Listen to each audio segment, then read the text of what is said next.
now more than ever.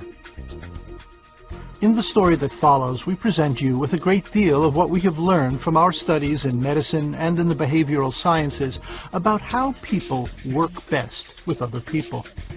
By best, we mean how people produce valuable results and feel good about themselves, the organization, and the other people they work with.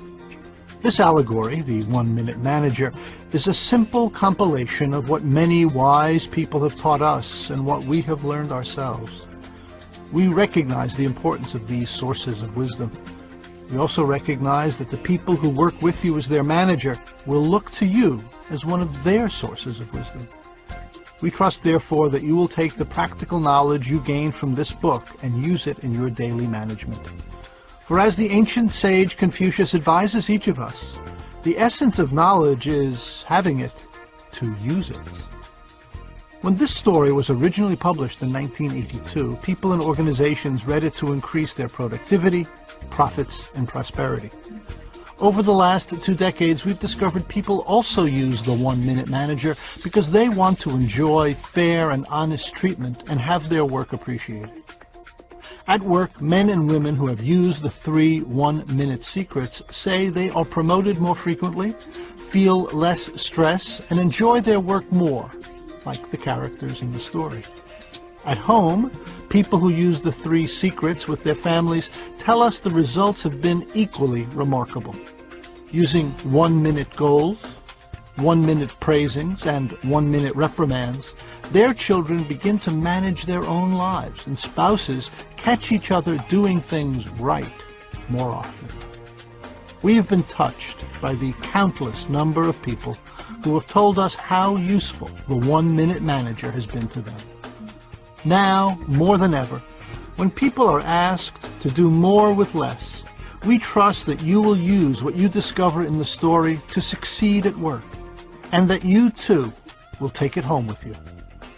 We hope you enjoy using the 1 Minute Manager, and that, as a result, you and the people you work with and live with will all enjoy healthier, happier, and more productive lives. Kenneth Blanchard, Ph.D., Spencer Johnson, M.D. Once there was a bright young man who was looking for an effective manager. He wanted to work for one. He wanted to become one. His search had taken him over many years to the far corners of the world. He had been in small towns and in the capitals of powerful nations. He had spoken with many managers, with government administrators and military officers, construction superintendents and corporate executives, university presidents and shop foremen, utility supervisors and foundation directors, with the managers of shops and stores, of restaurants, banks and hotels, with men and women, young and old. He had gone into every kind of office, large and small, luxurious and sparse, with windows and without. He was beginning to see the full spectrum of how people manage people. But he wasn't always pleased with what he saw. He had seen many tough managers whose organizations seemed to win, while their people lost. Some of their superiors thought they were good managers. Many of their subordinates thought otherwise. As the man sat in each of these tough people's offices, he asked, "What kind of a manager would you say you are?" Their answers varied only slightly. "I'm an autocratic manager. I keep on top of the situation," he was told. "A bottom-line manager. Hard-nosed. Realistic. Profit-minded." He heard the pride in their voices and their interest in results. The man also met many nice managers, whose people seemed to win, while their organizations lost. Some of the people who reported to them thought they were good managers. Those to whom they reported had their doubts. As the man sat and listened to these nice people answer the same question, he heard, "I'm a democratic manager. Participative. Supportive. Considerate. Humanistic." He heard the pride in their voices and their interest in people. But he was disturbed. It was as though most managers in the world were primarily interested either in results or in people. The managers who were interested in results often seemed to be labeled autocratic, while the managers interested in people were often labeled democratic. The young man thought each of these managers, the tough autocrat and the nice democrat, were only partially effective. It's like being half a manager, he thought. He returned home tired and discouraged. He might have given up his search long ago, but he had one great advantage. He knew exactly what he was looking for. Effective managers, he thought, manage themselves and the people they work with so that both the organization and the people profit from their presence. The young man had looked everywhere for an effective manager, but had found only a few. The few he did find would not share their secrets with him. He began to think maybe he would never find out what really made an effective manager tick. Then he began hearing marvelous stories about a special manager who lived, ironically, in a nearby town. He heard that people liked to work for this man and that they produced great results together. The young man wondered if the stories were really true, and if so, whether this manager would be willing to share his secrets with him. Curious, he telephoned the special manager's secretary for an appointment. The secretary put him through immediately. The young man asked this special manager when he could see him. He heard, "Any time this week is fine except Wednesday morning. You pick the time." The young man quietly chuckled because this supposedly marvelous manager sounded like a kook to him. What kind of manager had that kind of time available? But the young man was fascinated. He went to see him. When the young man arrived at the manager's office, he found him standing and looking out of the window. When the young man coughed, the manager turned and smiled. He invited the young man to sit down and asked, "What can I do for you?" The young man said, "I'd like to ask you some questions about how you manage people." The manager willingly said, "Fire away." "Well, to begin with, do you hold regularly scheduled meetings with your subordinates?" "Yes, I do. Once a week on Wednesdays from 9 to 11. That's why I couldn't see you then," responded the manager. "What do you do at those meetings?" probed the young man. "I listen while my people review and analyze what they accomplished last week, the problems they had, and what still needs to be accomplished. Then we develop plans and strategies for the next week." "Are the decisions made at those meetings binding on both you and your people?" questioned the young man. "Of course they are," insisted the manager. "What would be the point of having a meeting if they weren't?" "Then you are a participative manager, aren't you?" asked the young man. "On the contrary," insisted the manager. "I don't believe in participating in any of my people's decision-making." "Then what is the purpose of your meetings?" "I already told you that," he said. "Please, young man, do not ask me to repeat myself. It is a waste of my time and yours." "We're here to get results," the manager continued. "The purpose of this organization is efficiency. By being organized, we are a great deal more productive." "Oh, so you're aware of the need for productivity. Then you're more results-oriented than people-oriented," the young man suggested. "No," the manager resounded, startling his visitor. "I hear that all too often." He got to his feet and began to walk about. "How on earth can I get results if it's not through people? I care about people and results. They go hand in hand." "Here, young man, look at this." The manager handed his visitor a plaque. "I keep it on my desk to remind me of a practical truth. People who feel good about themselves produce good results." As the young man looked at the plaque, the manager said, "Think about yourself. When do you work best? Is it when you feel good about yourself, or when you don't?" The young man nodded as he began to see the obvious. "I get more done when I'm feeling good about myself," he responded. "Of course you do," the manager agreed, "and so does everyone else." The young man raised his index finger with newfound insight. "So," he said, "helping people to feel good about themselves is a key to getting more done." "Yes," the manager agreed. However, remember, productivity is more than just the quantity of work done. It is also the quality. He walked over to the window and said, "Come over here, young man." He pointed to the traffic below and asked, "Do you see how many foreign cars there are on the road?"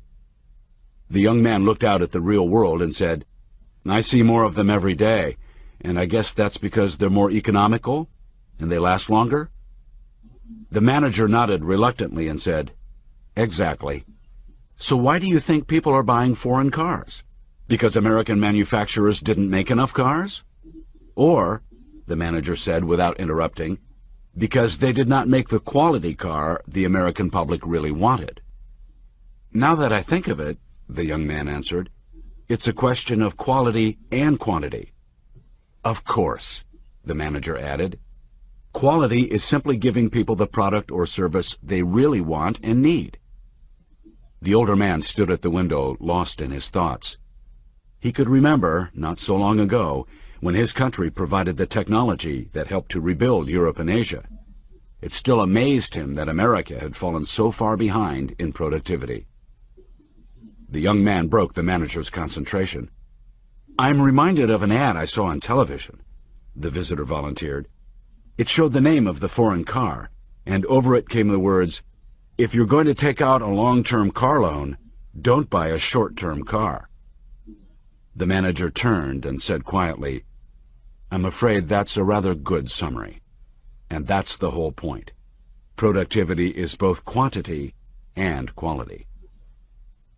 The manager and his visitor began to walk back toward the couch.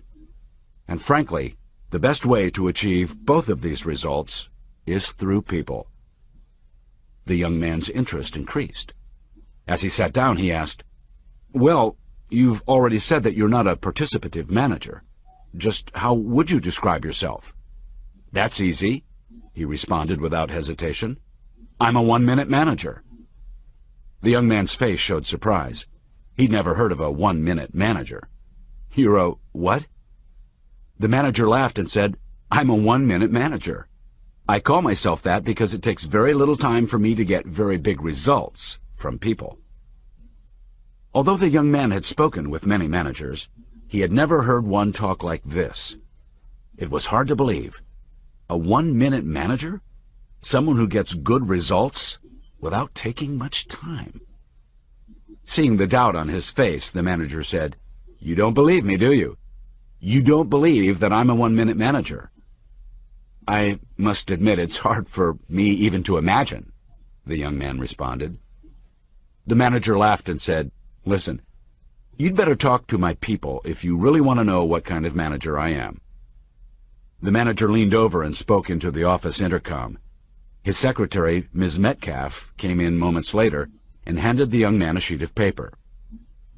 "Those are the names, positions, and phone numbers of the 6 people who report to me," the one-minute manager explained. "Which ones should I talk to?" the young man asked. "That's your decision," the manager responded. "Pick any name, talk to any one of them or all of them." "Well, I mean, who should I start with?" "I already told you. I don't make decisions for other people," the manager said firmly.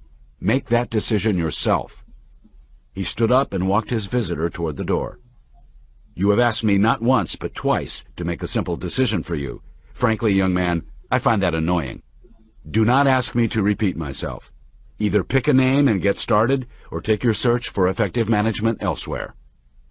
The visitor was stunned. He was uncomfortable, very uncomfortable. A moment of embarrassed silence seemed like an eternity. Then the one-minute manager looked the young man in the eye and said, "You want to know about managing people, and I admire that." He shook his visitor's hand. "If you have any questions after talking to some of my people," he said warmly, "come back and see me. I appreciate your interest and desire to learn how to manage. I would, in fact, like to give you the concept of the one-minute manager as a gift. Someone gave it to me once, and it's made all the difference to me. I want you to understand it fully. If you like it, you may want to become a one-minute manager yourself someday." "Thank you," the young man managed. He left the manager's office somewhat dumbfounded. As he passed the secretary, she said understandingly, "I can see from your dazed look that you've already experienced our one-minute manager." The young man said very slowly, still trying to figure things out, "I guess I have." "Maybe I can help you," Ms. Metcalf said. "I phoned the 6 people who report to him. 5 of them are here, and they have each agreed to see you. You may be better able to understand our one-minute manager after you've spoken with them." The young man thanked her, looked over the list, and decided to talk to 3 of them, Mr. Trennell, Mr. Levy, and Ms. Brown. When the young man arrived at Trennell's office, he found a middle-aged man smiling at him. "Well, you've been to see the old man. He's quite a guy, isn't he?" "He seems that way," the young man responded. "Did he tell you about being a one-minute manager?" "He sure did." "It's not true, is it?" asked the young man. "You better believe it is. I hardly ever see him." "You mean you never get any help from him?" puzzled the young man. "Essentially very little, although he does spend some time with me at the beginning of a new task or responsibility. That's when he does one-minute goal setting." "One-minute goal setting? What's that?" said the young man. "He told me he was a one-minute manager, but he didn't say anything about one-minute goal setting." "That's the first of the 3 secrets to one-minute management," Trennell answered. 3 secrets?" the young man asked, wanting to know more. "Yes," said Trennell. "One-minute goal setting is the first one, and the foundation for one-minute management. You see, in most organizations, when you ask people what they do, and then ask their boss, all too often you get 2 different lists. In fact, in some organizations I've worked in, any relationship between what I thought my job responsibilities were and what my boss thought they were was purely coincidental. And then I would get in trouble for not doing something I didn't even think was my job." "Does that ever happen here?" asked the young man. "No," Trennell said. "It never happens here. The one-minute manager always makes it clear what our responsibilities are and what we're being held accountable for." "Just how does he do that?" the young man wanted to know. "Efficiently," Trennell said with a smile. Trennell began to explain. "Once he has told me what needs to be done, or we have agreed on what needs to be done, then each goal is recorded on no more than a single page. The one-minute manager feels that a goal and its performance standard should take no more than 250 words to express. He insists that anyone be able to read it within a minute. He keeps a copy and I keep a copy, so everything is clear, and so we can both periodically check the progress." "Do you have these one-page statements for every goal?" "Yes," answered Trennell. "Well, wouldn't there be a lot of these one-page statements for each person?" "No, there really aren't," Trennell insisted. "The old man believes in the 80-20 goal-setting rule. That is, 80% of your really important results will come from 20% of your goals. So we only do one-minute goal setting on that 20%. That is, our key areas of responsibility. Maybe 3 to 6 goals in all. Of course, in the event a special project comes up, we set special one-minute goals." "Interesting," the young man commented. "I think I understand the importance of one-minute goal setting. It sounds like a philosophy of no surprises. Everyone knows what is expected from the beginning." "Exactly," Trennell nodded. "So is one-minute goal setting just understanding what your responsibilities are?" the young man asked. "Nope. Once we know what our job is, the manager always makes sure we know what good performance is. In other words, performance standards are clear. He shows us what he expects." "How does he do that, show you what he expects?" asked the young man. "Let me give you an example," Trennell suggested. "One of my one-minute goals was this: identify performance problems and come up with solutions which, when implemented, will turn the situation around. When I first came to work here, I spotted a problem that needed to be solved, but I didn't know what to do. So I called the one-minute manager. When he answered the phone, I said, "Sir, I have a problem." Before I could get another word out, he said, "Good. That's what you've been hired to solve." Then there was a dead silence on the other end of the phone. I didn't know what to do. The silence was deafening. I eventually stuttered out, But sir, I don't know how to solve this problem." "Turnell," he said, "one of your goals for the future is for you to identify and solve your own problems. But since you're new, come on up and we'll talk." When I got up there, he said, "Tell me, Turnell, what your problem is, but put it in behavioral terms." "Behavioral terms?" I echoed. "What do you mean by behavioral terms?" "I mean," the manager explained to me, "that I do not want to hear only about attitudes or feelings. Tell me what is happening in observable, measurable terms." I described the problem the best I could. He said, "That's good, Turnell. Now tell me what you would like to be happening in behavioral terms." "I don't know," I said. "Then don't waste my time," he snapped. I just froze in amazement for a few seconds. I didn't know what to do. He mercifully broke the dead silence. "If you can't tell me what you'd like to be happening," he said, "you don't have a problem yet. You're just complaining.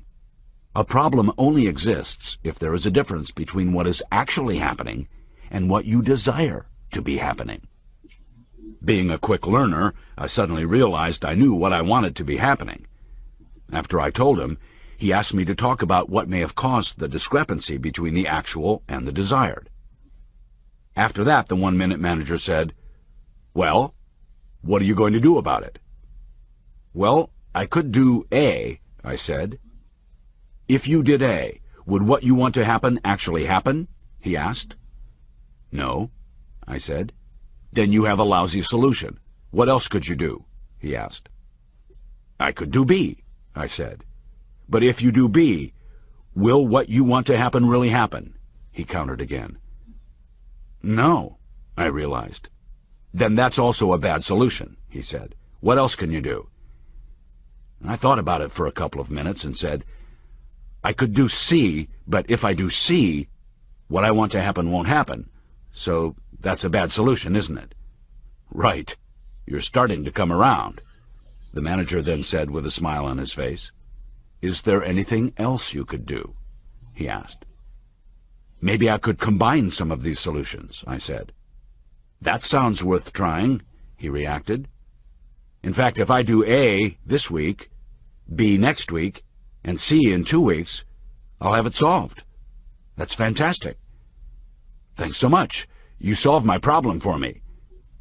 He got very annoyed. "I did not," he interrupted. "You solved it yourself. I just asked you questions. Questions you are able to ask yourself.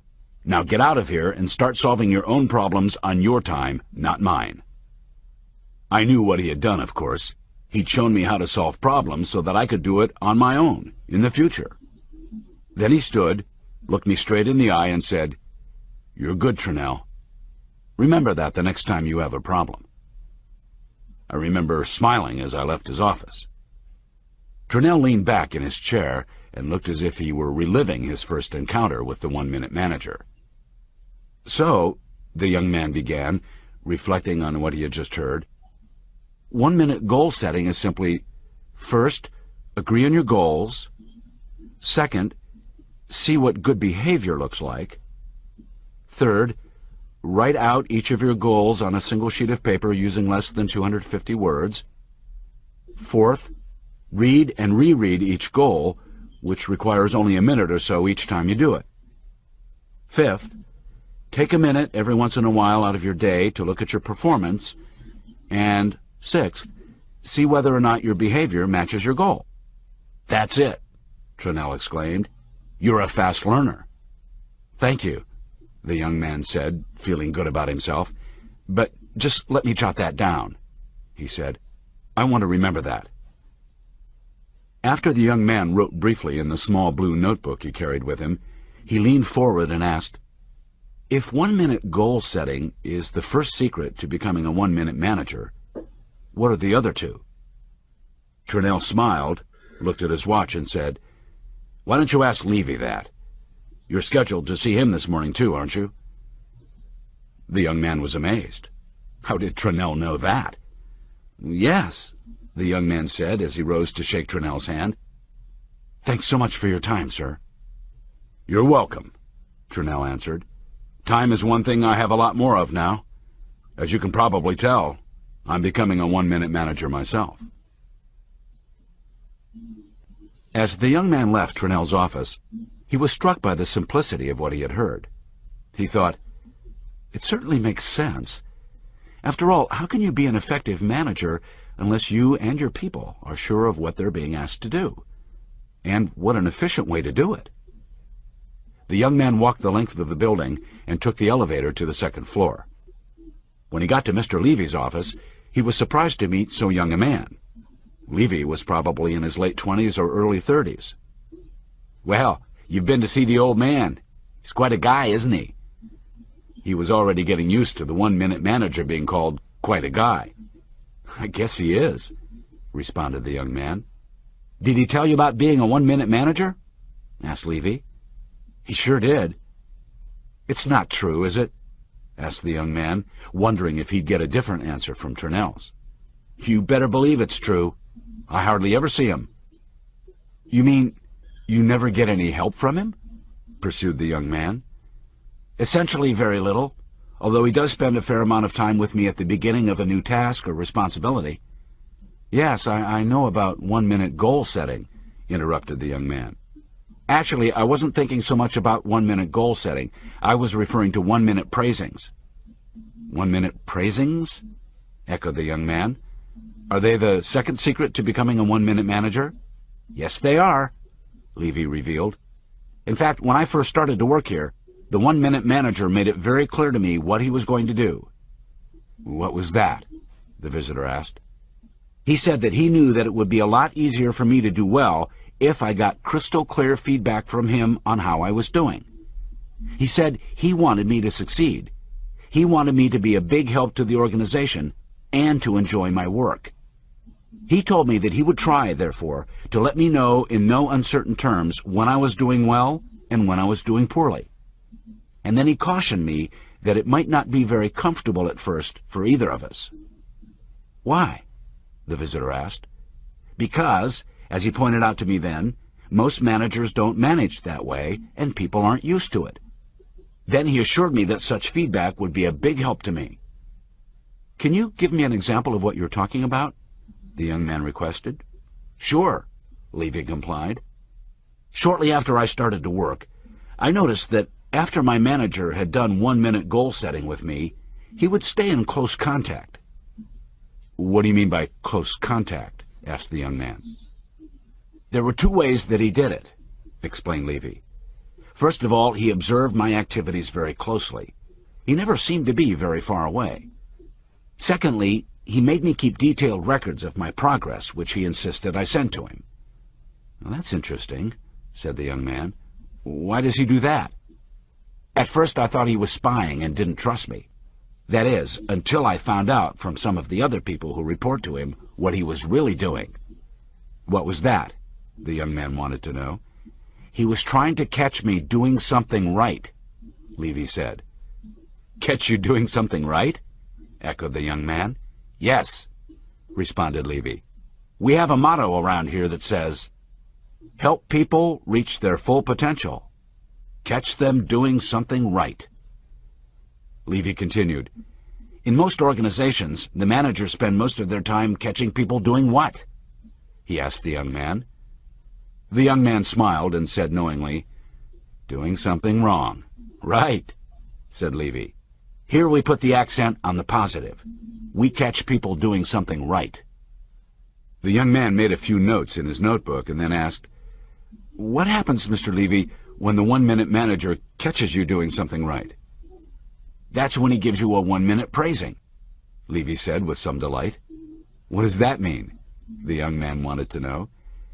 "Well, when he has seen that you've done something right, he comes over and makes contact with you. That often includes putting his hand on your shoulder or briefly touching you in a friendly way." "Doesn't that bother you?" the young man wondered, "when he touches you?" "No," Levy insisted. "On the contrary, it helps. I know he really cares about me, and he wants me to prosper. As he says, the more consistently successful your people are, the higher you rise in the organization. When he makes contact, it's brief, but it lets me know once again that we're really on the same side. Anyway, after that, Levy continued, he looks you straight in the eye and tells you precisely what you did right. Then he shares with you how good he feels about what you did. I don't think I've ever heard of a manager doing that, the young man broke in. That must make you feel pretty good. It certainly does, Levy confirmed, for several reasons. First of all, I get a praising as soon as I've done something right. He smiled and leaned toward his visitor. Then he laughed and said, I don't have to wait for an annual performance review, if you know what I mean. Both men smiled. Second, since he specifies exactly what I did right, I know he's sincere and familiar with what I'm doing. Third, he's consistent. Consistent? Echoed the young man, wanting to know more. Yes, insisted Levy. He will praise me if I am performing well and deserve it, even if things are not going well for him elsewhere. I know he may be annoyed about other things, but he responds to where I am, not just to where he is at the time. And I really appreciate that. Doesn't all this praising have to take up a lot of the manager's time? The young man asked. Not really, said Levy. Remember, you don't have to praise someone for very long for them to know you noticed and you care. It usually takes less than a minute. And that's why it's called a 1-minute praising, the visitor said as he wrote down what he was learning. Right, Levy said. Is he always trying to catch you doing something right? The young man asked. No, of course not, Levy answered. Just when you first start work here, or when you begin a new project or responsibility, then he does. After you get to know the ropes, he doesn't seem to be around much. Why? The young man wondered. Because you and he have other ways of knowing when your job performance is praiseworthy. You both can review the data in the information system, the sales figures, expenditures, production schedules, and so on. And then, Levy added, after a while, you begin to catch yourself doing things right, and you start praising yourself. Also, you're always wondering when he might praise you again, and that seems to keep you going even when he's not around. It's uncanny. I've never worked so hard at a job in my life. That's really interesting, commented the young man. So, 1-minute praising is a secret to becoming a 1-minute manager. It is indeed, Levy said with a gleam in his eye. He enjoyed watching someone learn the secrets of 1-minute management. As the visitor looked at his notes, he quickly reviewed what he had learned about the 1-minute praising. The 1-minute praising works well when you, first, tell people up front that you're going to let them know how they're doing. Second, praise people immediately. Third, tell people what they did right. Be specific. Fourth, tell people how good you feel about what they did right and how it helps the organization and the other people who work there. Fifth, stop for a moment of silence to let them feel how good you feel. Sixth, encourage them to do more of the same. And seventh, shake hands or touch people in a way that makes it clear that you support their success in the organization. What's the third secret? The young man asked anxiously. Levy laughed at the visitor's enthusiasm, rose from his chair and said, Why don't you ask Miss Brown? I understand you're planning to talk to her, too.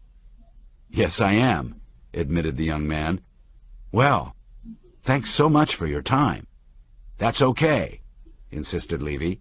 Time is one thing I have plenty of. You see, I'm a 1-minute manager myself now. The visitor smiled. He'd heard that somewhere before. He wanted to reflect on what he was learning. He left the building and took a walk among the trees nearby. He was struck again by the simplicity and common sense of what he had heard. How can you argue with the effectiveness of catching people doing something right, the young man thought, especially after they know what they are to do and what good performance looks like. But do 1-minute praisings really work? He wondered. Does all this one-minute management stuff really get results? Bottom-line results? As he walked along, his curiosity about results increased. So he returned to the one-minute manager's secretary and asked Ms. Metcalf to reschedule his appointment with Ms. Brown for some time the next morning. "Tomorrow morning is fine," the secretary said as she hung up the phone. "Ms. Brown said to tell you to come any time except Wednesday morning." Then she called downtown and made the new appointment he requested. He was to see Ms. Gomez, an official in the headquarters office. "They have information there about all the different plants and locations in the total company," Ms. Metcalf said in a very knowing way. "I'm sure you'll find whatever you're looking for." He thanked her and left. After lunch, the young man went downtown. He met with Ms. Gomez, a competent-looking woman in her early 40s. Getting down to business, the young man asked, "Could you please tell me what is the most efficient and effective of all your operations in the country? I want to compare it with the so-called one-minute managers." A moment later he laughed as he heard Ms. Gomez say, "Well, you won't have to look very far, because it is the one-minute managers. He's quite a guy, isn't he? His operation is the most efficient and effective of all our plants." "That's unbelievable," said the young man. "Does he have the best equipment?" "No," said Ms. Gomez. "In fact, he's got some of the oldest." "Well, there's got to be something wrong out there," said the young man, still puzzled by the old man's management style. "Tell me, does he lose a lot of his people? Does he have a lot of turnover?" "Come to think of it," Ms. Gomez said, "he does have a lot of turnover." "Aha," the young man said, thinking he was onto something. "What happens to those folks when they leave the one-minute manager?" the young man wanted to know. "We give them their own operation," Ms. Gomez quickly responded. "After 2 years with him, they say, 'Who needs a manager? He's our best trainer of people. Whenever we have an opening and need a good manager, we call him. He always has somebody who is ready.'" Amazed, the young man thanked Ms. Gomez for her time, but this time he got a different response. "I was glad I could fit you in today," she said. "The rest of my week is really jammed. I wish I knew what the one-minute manager's secrets were.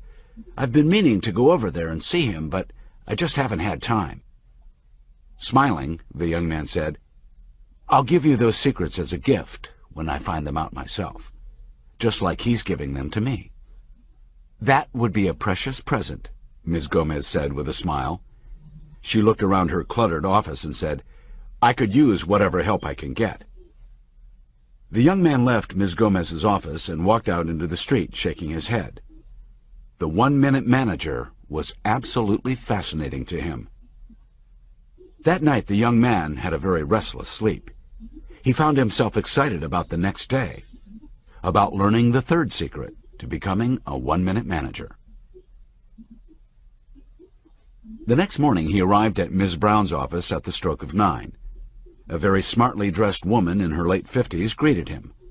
He got the usual, "He's quite a guy, isn't he?" routine. But by now the young man was getting to the point where he could sincerely say, "Yes, he is." "Did he tell you about being a one-minute manager?" asked Ms. Brown. "That's all I've been hearing about," the young man said, laughing. "It's not true, is it?" he asked, still wondering if he'd get a different answer.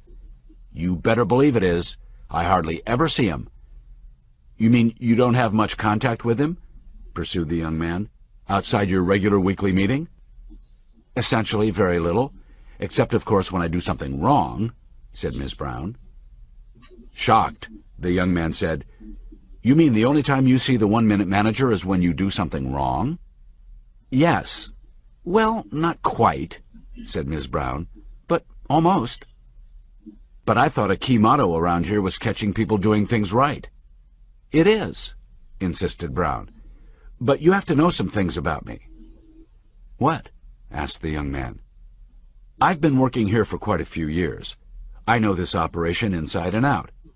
As a result, the one-minute manager doesn't have to spend much time with me, if any, on goal setting. In fact, I usually write out my goals and send them over to him." "Is each goal on a separate sheet of paper?"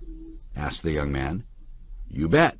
No longer than 250 words, and each one takes me or the one-minute manager only a minute to read. Another thing about me that's important is that I just love my work. As a result, I do most of my own one-minute praisings. In fact, I believe if you're not for yourself, who is? A friend of mine told me a motto I'll always remember. If you don't blow your own horn, someone else will use it as a spittoon. The young man smiled. He liked her sense of humor. Does your manager ever praise you? He asked. Sometimes he does, but he doesn't have to do it very often because I beat him to the punch, answered Ms. Brown. When I do something especially good, I might even ask the one-minute manager for a praising. How would you ever have the nerve to do that? Asked the young man. It's easy. Just like making a bet where I either win or I break even. If he gives me the praising, I win. But if he doesn't, the young man broke in, then I break even, responded Ms. Brown. I didn't have it before I asked. The young man smiled as he took note of Ms. Brown's philosophy, and then continued. You said he spends time with you when you do something wrong. What do you mean? Asked the young man. If I make a significant mistake, that's when I invariably get a one-minute reprimand, Ms. Brown said. A what? The startled young man asked. A one-minute reprimand, Ms. Brown repeated. That's the third secret to becoming a one-minute manager. How does it work? Wondered the young man out loud. It's simple, said Ms. Brown. I figured you'd say that, said the young man.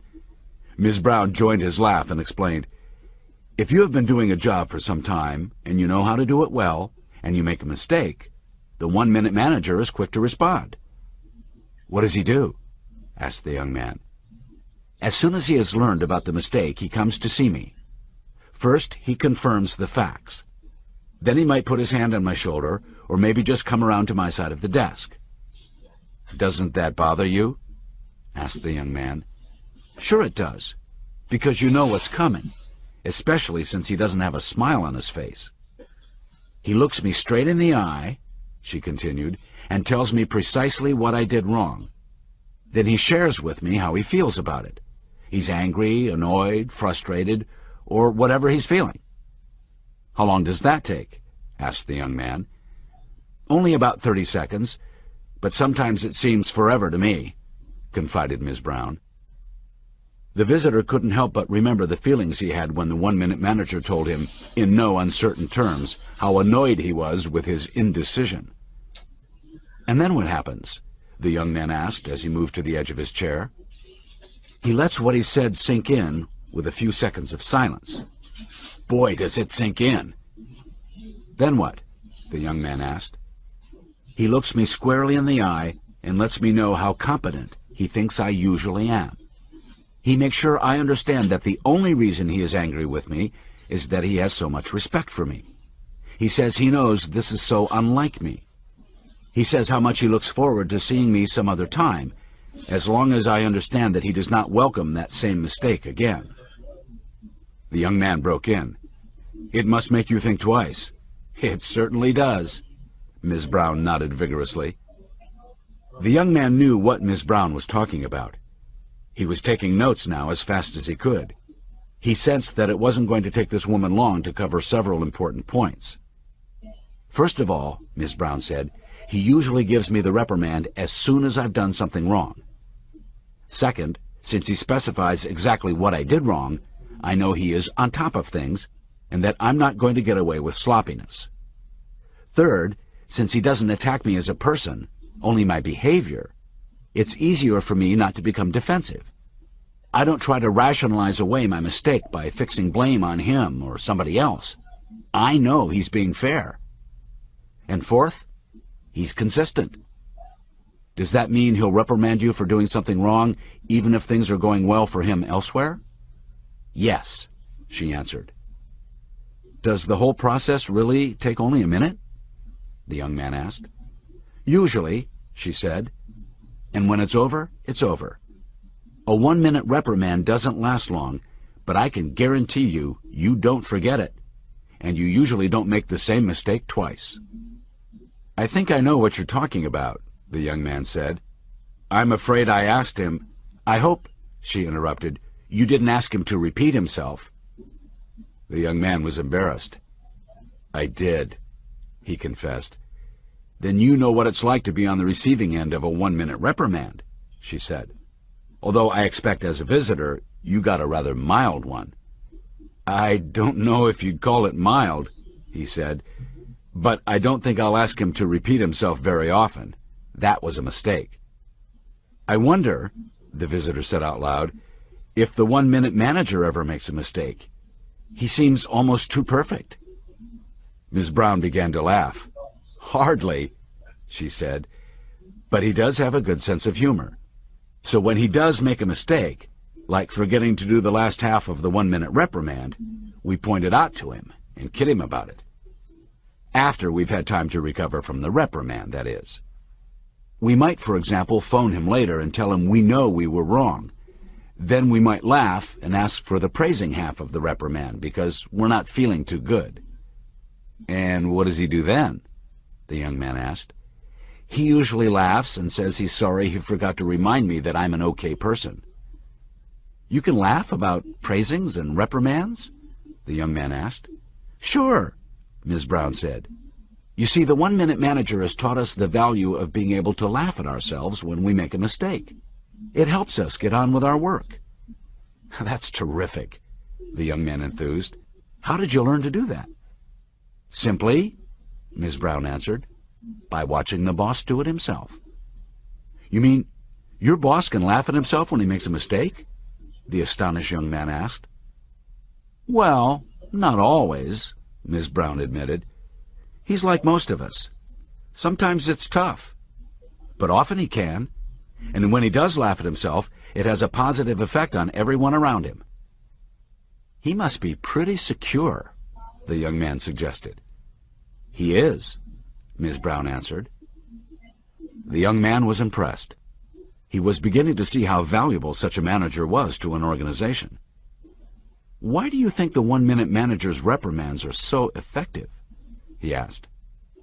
I'll let you ask the 1-minute manager, she said, as she rose from behind the desk and walked the young man to the door. When he thanked her for her time, Ms. Brown smiled and said, You know what the response to that is going to be. They both laughed. He was beginning to feel like an insider rather than a visitor, and that felt good. As soon as he was in the hall, he realized how little time he'd spent with her and how much information she had given him. He reflected on what she had said. It sounded so simple. He reviewed in his own mind what you should do when you catch an experienced person doing something wrong.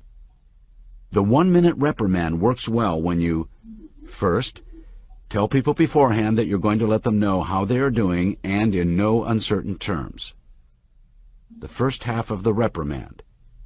Second, reprimand people immediately. Third, tell people what they did wrong, be specific. Fourth, tell people how you feel about what they did wrong and in no uncertain terms. Fifth, stop for a few seconds of uncomfortable silence to let them feel how you feel. The second half of the reprimand. Sixth, shake hands or touch them in a way that lets them know you are honestly on their side. Seventh, remind them how much you value them. Eighth, reaffirm that you think well of them but not of their performance in this situation. And ninth, realize that when the reprimand is over, it's over. The young man may not have believed in the effectiveness of the 1-minute reprimand if he hadn't personally experienced its effect. There was no doubt that he felt uncomfortable, and he did not want to experience it again. However, he knew that everyone made mistakes now and then, and that he might very well receive another reprimand someday. But he knew if it came from the 1-minute manager that it would be fair, that it would be a comment on his behavior and not on his worth as a person. As he headed toward the 1-minute manager's office, he kept thinking about the simplicity of 1-minute management. All three of the secrets made sense. 1-minute goals, 1-minute praisings, and 1-minute reprimands. But why do they work? He wondered. Why is the one-minute manager the most productive manager in the company? When he got to the one-minute managers, his secretary said, "You can go right in. He's been wondering when you'd be back to see him." As the young man entered the office, he noticed again how clear and uncluttered it was. He was greeted by a warm smile from the one-minute manager. "Well, what did you find out in your travels?" he asked. "A lot," the young man said enthusiastically. "Tell me what you learned," the manager encouraged. "I found out why you call yourself a one-minute manager. You set one-minute goals with your people to make sure they know what they are being held accountable for and what good performance looks like. Then you try to catch them doing something right so you can give them a one-minute praising. And then finally, if they have all the skills to do something right and they don't, you give them a one-minute reprimand." "What do you think about all that?" asked the one-minute manager. "I'm amazed at how simple it is," said the young man, "and yet it works. You get results. I'm convinced that it certainly works for you." "And it will for you too, if you're willing to do it," the manager insisted. "Perhaps," said the young man, "but I would be more likely to do it if I could understand more about why it works." "That's true of everyone, young man. The more you understand why it works, the more apt you are to use it. I'd be happy, therefore, to tell you what I know. Where do you want to start?" "Well, first of all, when you talk about one-minute management, do you really mean it takes a minute to do all the kinds of things you need to do as a manager?" "No, not always. It's just a way to say that being a manager is not as complicated as people would have you believe. And also, managing people doesn't take as long as you'd think. So when I say one-minute management, it might take more than a minute for each of the key elements, like goal setting, but it's just a symbolic term. And very often it does only take a minute. Let me show you one of the notes I keep on my desk." When he looked, the young man saw, "The best minute I spend is the one I invest in people." "It's ironic," the manager said. "Most companies spend 50 to 70% of their money on people's salaries, and yet they spend less than 1% of their budget to train their people. Most companies, in fact, spend more time and money on maintaining their buildings and equipment than they do on maintaining and developing people." "I never thought of that," the young man admitted. "But if people get results, then it certainly makes good sense to invest in people." "Exactly," the manager said. "I wish I had had someone invest in me sooner when I first went to work." "What do you mean?" the young man asked. "Well, in most of the organizations I worked in before, I often didn't know what I was supposed to be doing. No one bothered to tell me. If you asked me whether I was doing a good job, I would say either, 'I don't know,' or 'I think so.' If you asked why I thought so, I would reply, 'I haven't been chewed out by my boss lately,' or 'No news is good news.' It was almost as if my main motivation was to avoid punishment." "That's interesting," the young man admitted, "but I'm not sure I understand it." Then he added anxiously, "In fact, if it's all right with you, maybe I could understand things better if I could get to some of my why questions. Let's start with one-minute goal setting. Why does it work so well?" "You want to know why one-minute goals work?" the manager said. "Fine." He got up and began to pace slowly around the room. "Let me give you an analogy that might help. I've seen a lot of unmotivated people at work in the various organizations I've been employed in over the years, but I've never seen an unmotivated person after work. Everyone seems to be motivated to do something.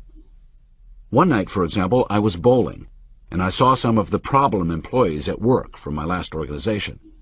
One of the real problem people, who I remembered all too well, took the bowling ball and approached the line and rolled the ball. Then he started to scream and yell and jump around. Why do you think he was so happy? Because he got a strike? He had knocked down all the pins. Exactly. Why don't you think he and the other people are that excited at work? Because he doesn't know where the pins are, smiled the young man. I get it. How long would he want to bowl if there were no pins? Right, said the one-minute manager. Now you can see what happens in most organizations. I believe that most managers know what they want their people to do. They just don't bother to tell their people in a way they would understand. They assume they should know. I never assume anything when it comes to goal setting. When you assume that people know what's expected of them, you are creating an ineffective form of bowling. You put the pins up, but when the bowler goes to roll the ball, he notices there's a sheet across the pins. So when he rolls the ball and it slips under the sheet, he hears a crack but doesn't know how many pins he knocked down. When you ask him how he did, he says, "I don't know, but it felt good." It's like playing golf at night.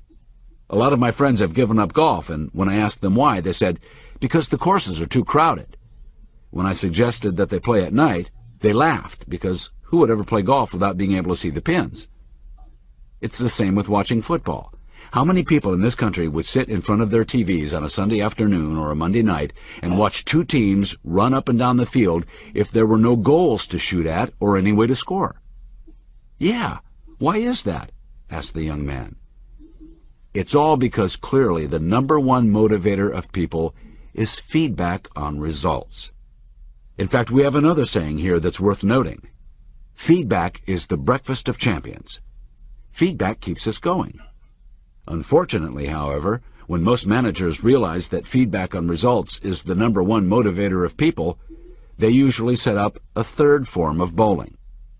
When the bowler goes to the line to roll the ball, the pins are still up and the sheet is in place, but now there is another ingredient in the game, a supervisor standing behind the sheet. When the bowler rolls the ball, he hears the crash of the falling pins, and the supervisor holds up two fingers to signify you knocked down 2 pins. Actually, do most managers say you got 2? No, the young man smiled. They usually say you missed 8.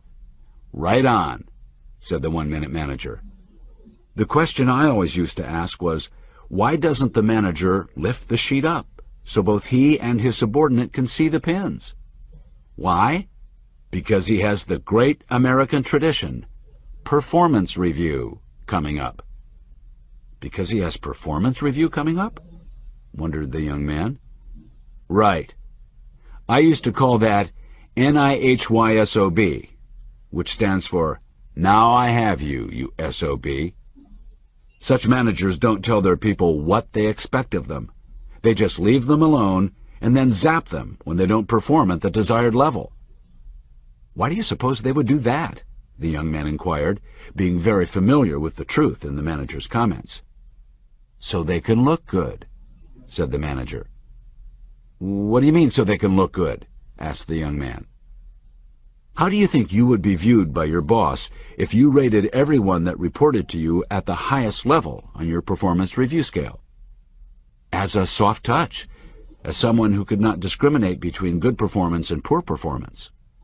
Precisely, said the manager.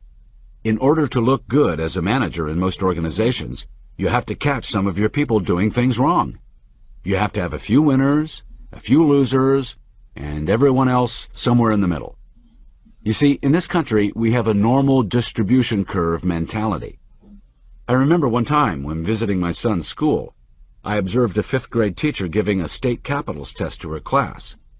When I asked her why she didn't put atlases around the room and let the kids use them during the test, she said, "Well, I couldn't do that, because all the kids would get 100%, as though it would be bad for everyone to do well." I remember once reading that when someone asked Einstein what his phone number was, he went to the phone book to look it up. The young man laughed. "You're kidding." "No, I'm not kidding." He said he never cluttered his mind with information he could find somewhere else.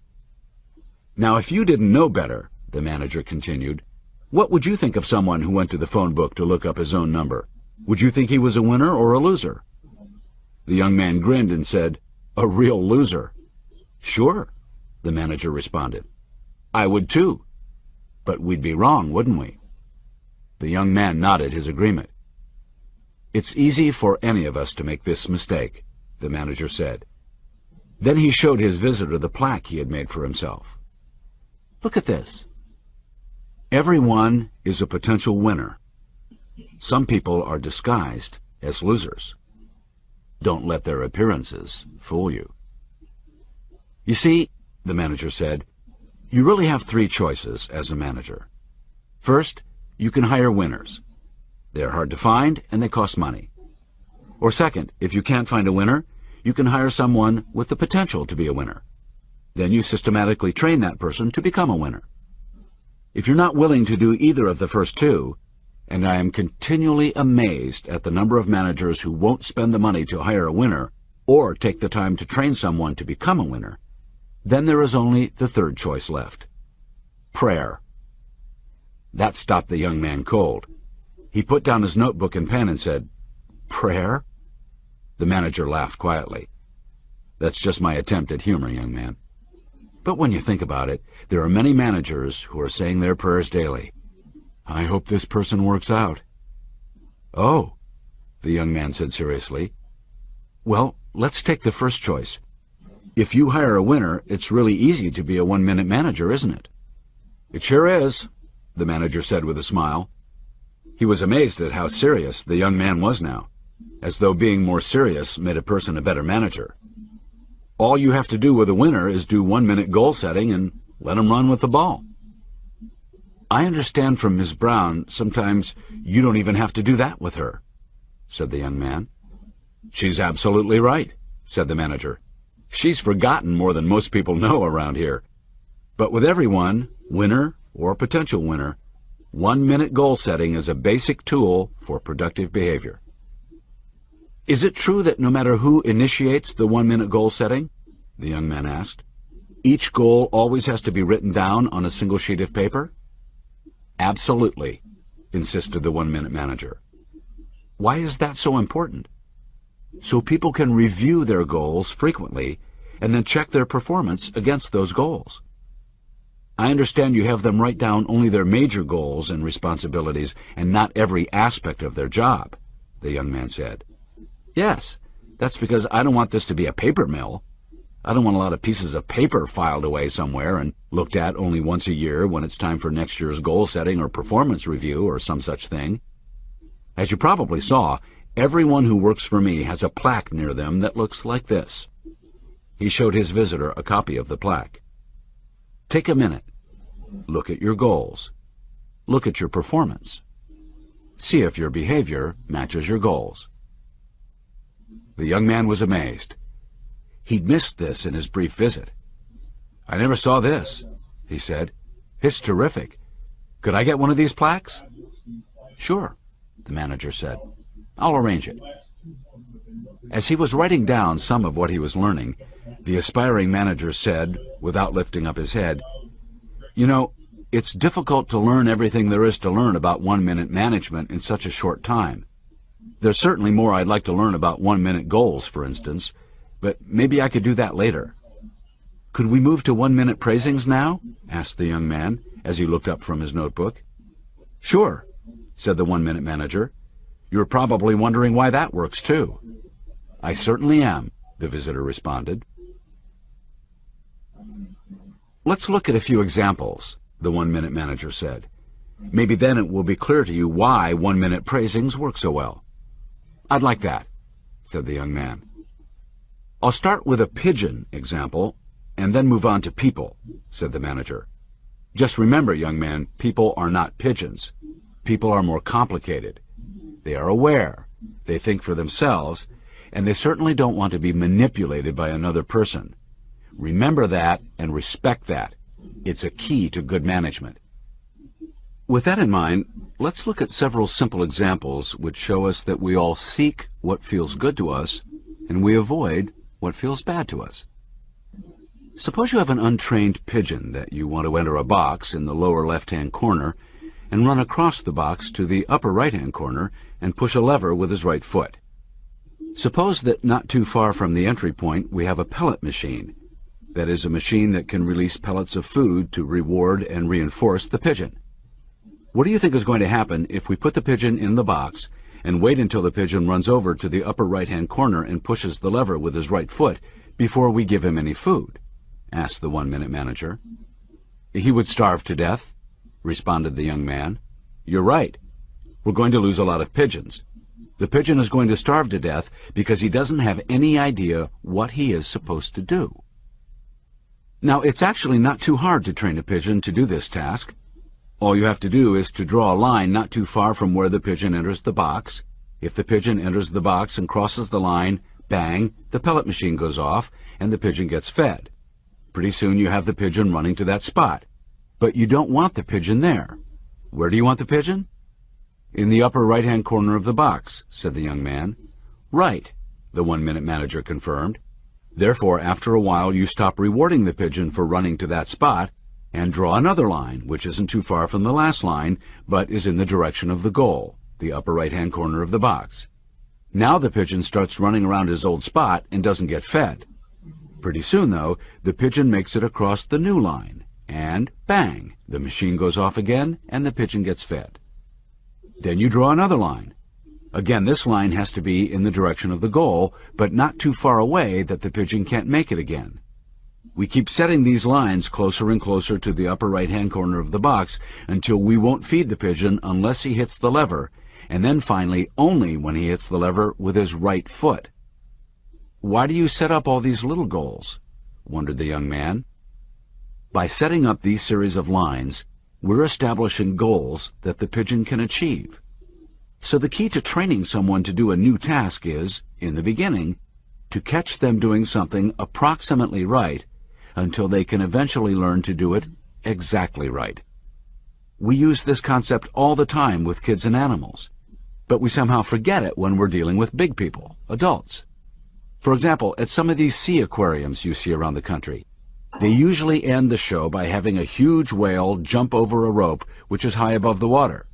When the whale comes down, he drenches the first 10 rows. The people leave that show mumbling to themselves, "That's unbelievable. How did they teach that whale to do that?" "Do you think they go out in the ocean in a boat?" the manager asked, "and put a rope out over the water and yell, 'Up, up,' until a whale jumps out of the water over the rope, and then say, 'Hey, let's hire him. He's a real winner.'" "No," laughed the young man, "but that really would be hiring a winner." The two men enjoyed the laugh they shared. "You're right," the manager said. When they captured the whale, he knew nothing about jumping over ropes. So when they began to train him in the large pool, where do you think they started the rope? "At the bottom of the pool," answered the young man. "Of course," responded the manager. Every time the whale swam over the rope, which was every time he swam past, he got fed. Soon they raised the rope a little.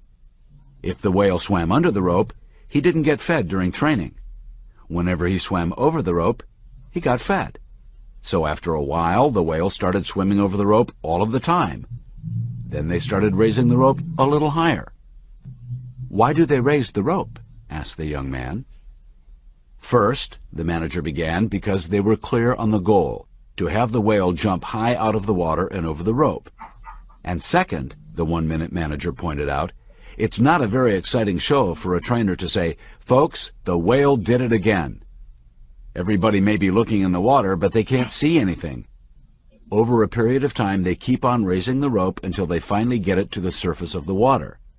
Now the great whale knows that in order to get fed, he has to jump partially out of the water and over the rope. As soon as that goal is reached, they can start raising the rope higher and higher out of the water."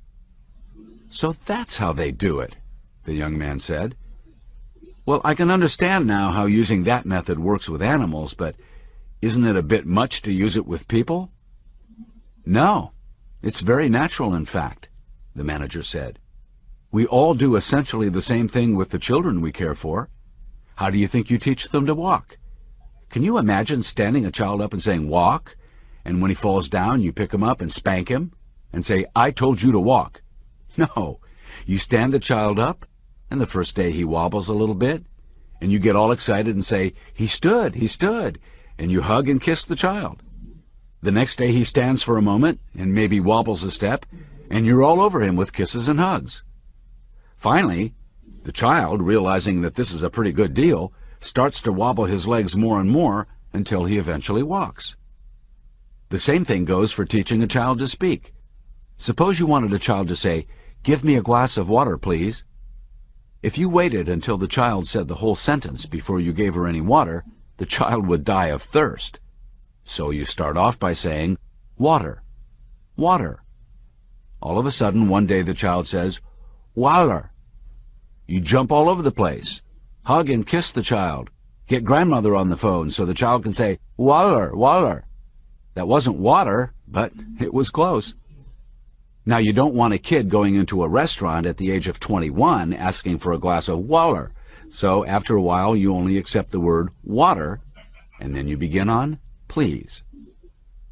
These examples illustrate that the most important thing in training somebody to become a winner is to catch them doing something right. In the beginning, approximately right, and gradually moving them toward the desired behavior. With a winner, you don't have to catch them doing things right very often because good performers catch themselves doing things right and are able to be self-reinforcing. Is that why you observe new people a lot in the beginning? Asked the young man. Or when your more experienced people are starting a new project? Yes, the one-minute manager said. Most managers wait until their people do something exactly right before they praise them. As a result, many people never get to become high performers because their managers concentrate on catching them doing things wrong. That is, anything that falls short of the final desired performance. In our pigeon example, it would be like putting the pigeon in the box and not only waiting until he hits the lever to give him any food, but putting some electric grills around the box to punish him periodically just to keep him motivated. That doesn't sound like it would be very effective, the young man suggested. Well, it isn't, agreed the one-minute manager. After getting punished for a while and not knowing what acceptable behavior is, that is, hitting the lever, the pigeon would go into the corner of the box and not move.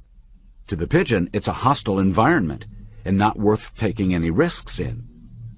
That is what we often do with new, inexperienced people. We welcome them aboard, take them around to meet everybody, and then we leave them alone. Not only do we not catch them doing anything approximately right, but periodically we zap them just to keep them moving. This is the most popular leadership style of all. We call it the leave-alone zap style. You leave a person alone, expecting good performance from them, and when you don't get it, you zap them. What happens to these people? Asked the young man. If you've been in any organization, and I understand you've visited several, the manager said, you know, because you've seen them. They do as little as possible. And that's what's wrong with most businesses today. Their people really don't produce, either quantity or quality. And much of the reason for this poor business performance is simply because the people are managed so poorly. The young man put his notebook down. He thought about what he just heard. He was beginning to see one-minute management for what it is, a practical business tool. It was amazing to him how well something as simple as the one-minute praising worked, whether it was inside or outside the business world. That reminds me of some friends of mine, the young man said. They called me and said that they'd gotten a new dog. They asked me what I thought of their planned method of training the dog. The manager was almost afraid to ask. How were they going to do it? They said if the dog had an accident on the rug, they were going to take the dog, shove his nose in it, pound him on the butt with a newspaper, and then throw the dog out this little window in the kitchen into the backyard, where the dog was supposed to do his job. Then they asked me what I thought would happen with this method. I laughed because I knew what would happen. After about 3 days, the dog would poop on the floor and jump out the window. The dog didn't know what to do, but he knew he had better clear the area. The manager roared his approval. That's a great story, he said. You see, that's what punishment does when you use it with somebody who lacks confidence or is insecure because of lack of experience. If inexperienced people don't perform, that is, do what you want them to do, then rather than punish them, we need to go back to one-minute goal setting and make sure they understand what is expected of them and that they have seen what good performance looks like. Well then, after you've done one-minute goal setting again, the young man asked, do you try to catch them doing something approximately right again? Precisely so, the one-minute manager agreed. You're always trying to create situations in the beginning where you can give a 1-minute praising. Then, looking the young man straight in the eyes, the manager said, "You are a very enthusiastic and receptive learner. That makes me feel good about sharing the secrets of 1-minute management with you."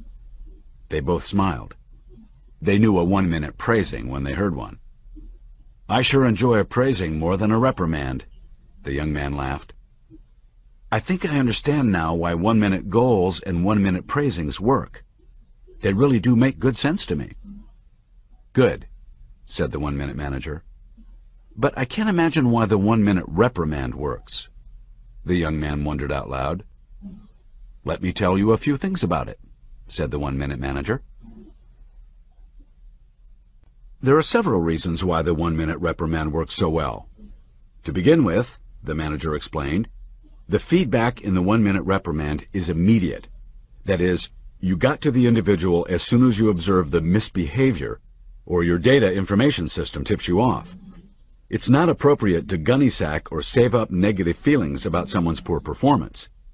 The fact that the feedback is so immediate is an important lesson in why the 1-minute reprimand works so well. Unless discipline occurs as close to the misbehavior as possible, it tends not to be as helpful in influencing future behavior. Most managers are gunny-sack discipliners. That is, they store up observations of poor behavior, and then someday when performance review comes, or they're angry in general because the sack is so full, they charge in and dump everything on the table. They tell people all the things they've done wrong for the last few weeks or months or more. The young man breathed a deep sigh and said, "So true." And then, the 1-minute manager went on, the manager and subordinate usually end up yelling at each other about the facts or simply keeping quiet and resenting each other. The person receiving the feedback doesn't really hear what he or she has done wrong. This is a version of the leave-alone zap form of discipline that I've spoken about earlier. "I remember it well," responded the young man. "That's certainly something I want to avoid." "Absolutely," agreed the manager. "If managers would only intervene early, they could deal with one behavior at a time, and the person receiving the discipline wouldn't be overwhelmed. They could hear the feedback.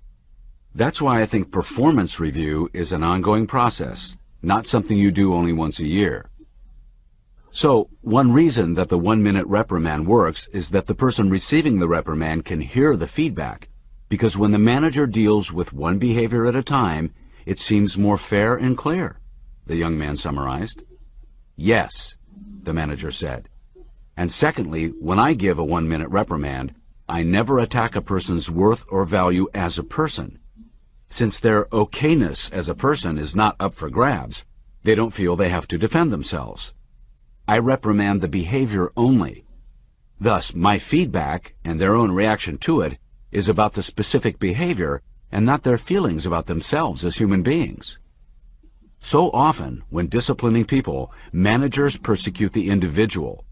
My purpose in a 1-minute reprimand is to eliminate the behavior and keep the person. "So that's why you make the second half of the reprimand a praising," the young man said.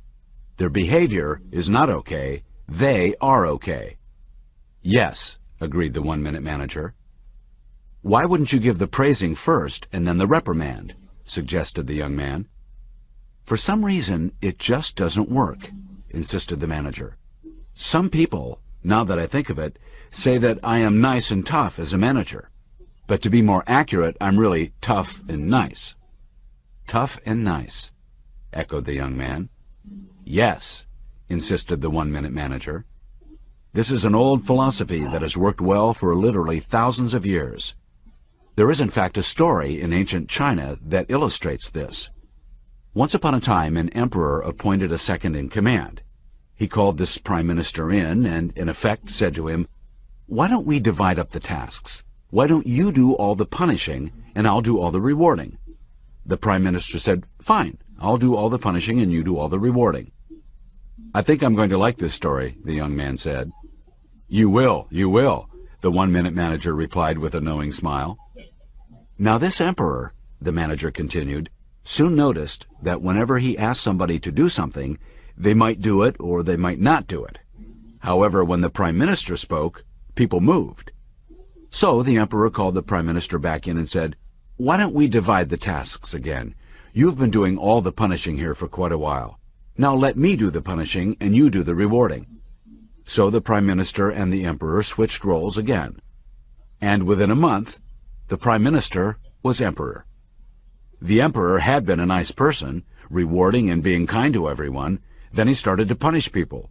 People said, "What's wrong with that old codger?" And they threw him out on his ear. When they came to look for a replacement, they said, "You know who's really starting to come around now? The Prime Minister." So they put him right into office. "Is that a true story?" the young man asked. "Who cares?" said the one-minute manager, laughing. "Seriously," he added, "I do know this. If you are first tough on the behavior and then supportive of the person, it works." Do you have any modern-day examples of where the one-minute reprimand has worked other than in management? The young man asked the wise manager. "Yes, certainly," the manager said. "Let me mention two. One with severe adult behavior problems and another in disciplining children." "What do you mean when you say severe adult behavior problems?" the young man asked. "I'm talking about alcoholics in particular," the manager answered. About 30 years ago, an observant clergyman discovered a technique which is now called crisis intervention. He made the discovery when he was helping a physician's wife. She was in a Minnesota hospital in critical condition and slowly dying from cirrhosis of the liver. But she was still denying that she had a drinking problem. When all her family had gathered at her bedside, the clergyman asked each of them to describe specific drinking incidents they had observed. That's an important part of the one-minute reprimand. Before giving a reprimand, you have to see the behavior yourself. You can't depend on what someone else saw. You never give a reprimand based on hearsay. "Interesting," the young man broke in. "Let me finish." After the family described specific behaviors, the clergyman asked each of the family members to tell the woman how they felt about those incidents. Gathered closely around her, one by one they told her first what she did, and second how they felt about it. They were angry, frustrated, embarrassed. And then they told her how much they loved her, and they instinctively touched her and gently said how they wanted her to live and to enjoy life once again. That was why they were so angry with her. "That sounds so simple," said the young man, "especially with something as complicated as a drinking problem. Did it work?" "Amazingly so," the one-minute manager insisted. "And now there are crisis intervention centers all over the country. It's not as simple as I've summarized it, of course. But these three basic ingredients, telling people what they did wrong, telling people how you feel about it, and reminding people that they are valuable and worthwhile, lead to significant improvements in people's behavior." "That's nothing short of incredible," the young man said. "I know it is," the manager agreed. "You said you'd give me 2 examples of how other people successfully use methods like the one-minute reprimand," the young man said. "Yes, of course. In the early 1970s, a family psychiatrist in California also made the same amazing discovery with children. He had read a lot about bonding, the emotional ties people have to people. He knew what people needed. People need to be in contact with people who care about them, to be accepted as valuable just because they are people. The doctor also knew that people need to have a spade called a spade, to be pulled up short by people who care when they're not behaving well. How does that translate, the young man wanted to know, into practical action? Each parent is taught to physically touch their child by putting their hand on the child's shoulder, touching his arm, or if he is young, actually sitting the child in their lap.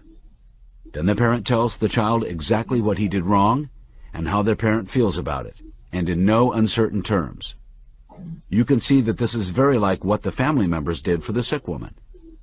Finally, the parent takes a deep breath and allows for a few seconds of silence, so the child can feel whatever the parent is feeling. Then the parent tells the youngster how valuable and important the child is to the parent. You see, it's very important when you're managing people to remember that behavior and worth are not the same things.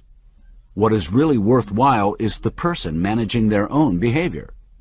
This is as true of each of us as managers as it is of each of the people we're managing. In fact, if you know this, the manager said as he pointed to one of his favorite plaques, you will know the key to a really successful reprimand. We are not just our behavior.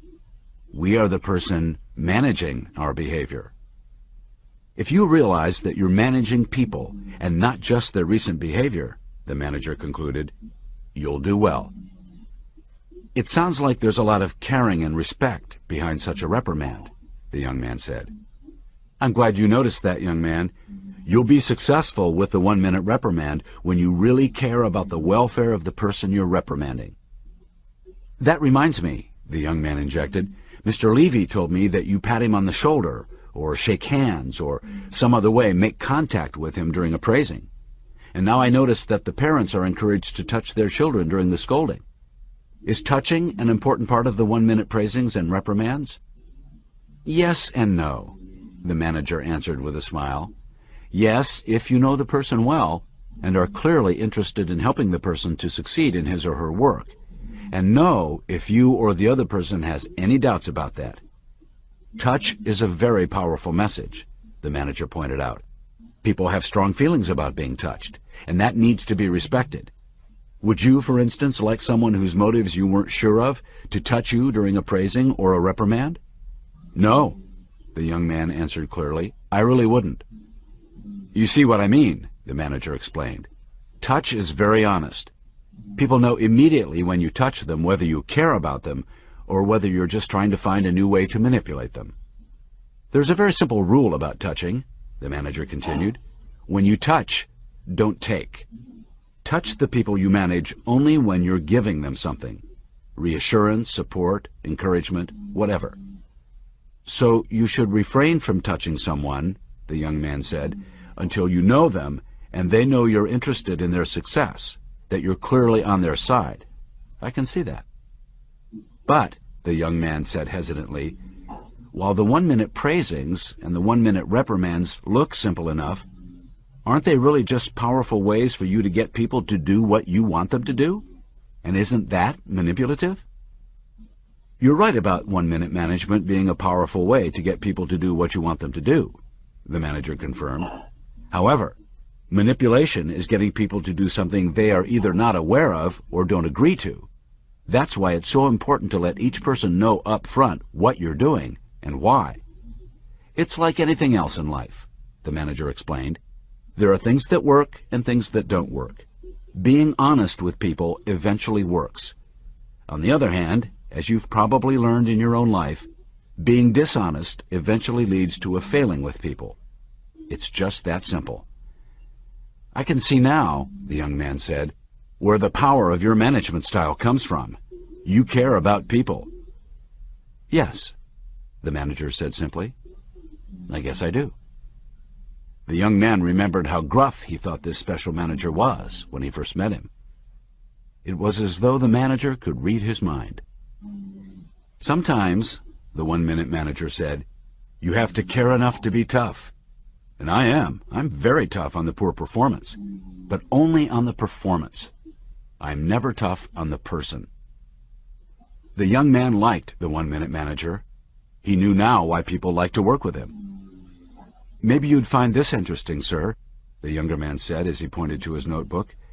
It's a plaque I've created to remind me of how goals, the 1 minute goals, and consequences, the praisings and the reprimands, affect people's behavior. Goals begin behaviors. Consequences maintain behaviors. That's very good, the manager exclaimed. Do you think so? The young man asked, wanting to hear the compliment once again. Young man, the manager said very slowly for emphasis, it is not my role in life to be a human tape recorder. I do not have time to continually repeat myself. Just when he thought he would be praised, the young man felt he was in for another 1 minute reprimand, something he wanted to avoid. The bright young man kept a straight face and said simply, What? They looked at each other for only a moment, and then they both burst into laughter. I like you, young man, the manager said. How would you like to go to work here? The young man put down his notebook and stared in amazement. You mean, go to work for you? He asked enthusiastically. No, I mean, go to work for yourself, like the other people in my department. Nobody ever really works for anybody else. I just help people work better, and in the process, they benefit our organization. This was, of course, what the young man had been looking for all along. I'd love to work here, he said. And so he did, for some time. The time the special manager had invested in him paid off, because eventually, the inevitable happened. He became a one-minute manager. He became a one-minute manager not because he thought like one or talked like one, but because he behaved like one. He set one-minute goals. He gave one-minute praisings. He gave one-minute reprimands. He asked brief, important questions, spoke the simple truth, laughed, worked, and enjoyed. And perhaps most of all, he encouraged the people he worked with to do the same. He had even created a pocket-sized game plan to make it easier for the people around him to become one-minute managers. He had given it as a useful gift to each person who reported to him. Many years later, the young man looked back on the time when he first heard of the principles of one-minute management. It seemed like a long time ago. He was glad he had written down what he learned from the one-minute manager. He had put his notes into a book and had given copies to many people. He remembered Ms. Gomez's telephoning to say, "I can't thank you enough. It's made a big difference in my work." That pleased him. As he thought back on the past, he smiled. He remembered how much he had learned from the original one-minute manager, and he was grateful. The new manager was also happy that he could take the knowledge one step further. By giving copies to many other people in the organization, he had solved several practical problems. Everyone who worked with him felt secure. No one felt manipulated or threatened because everyone knew up front what he was doing and why. They could also see why the seemingly simple one-minute management techniques, goals, praising, and reprimands, worked so well with people. Every person who had their own copy of the text could read and reread it at their own pace until they could understand it and put it to good use themselves. The manager knew full well the very practical advantage of repetition in learning anything new. Sharing the knowledge in this simple and honest way had, of course, saved him a good deal of time, and it had certainly made his job easier. Many of the people reporting to him had become one-minute managers themselves, and they in turn had done the same for many of the people who reported to them. The entire organization had become more effective. As he sat at his desk thinking, the new one-minute manager realized what a fortunate individual he was. He had given himself the gift of getting greater results in less time. He had time to think and to plan, to give his organization the kind of help it needed. He had time to exercise and stay healthy. He knew he did not experience the daily emotional and physical stress other managers subjected themselves to.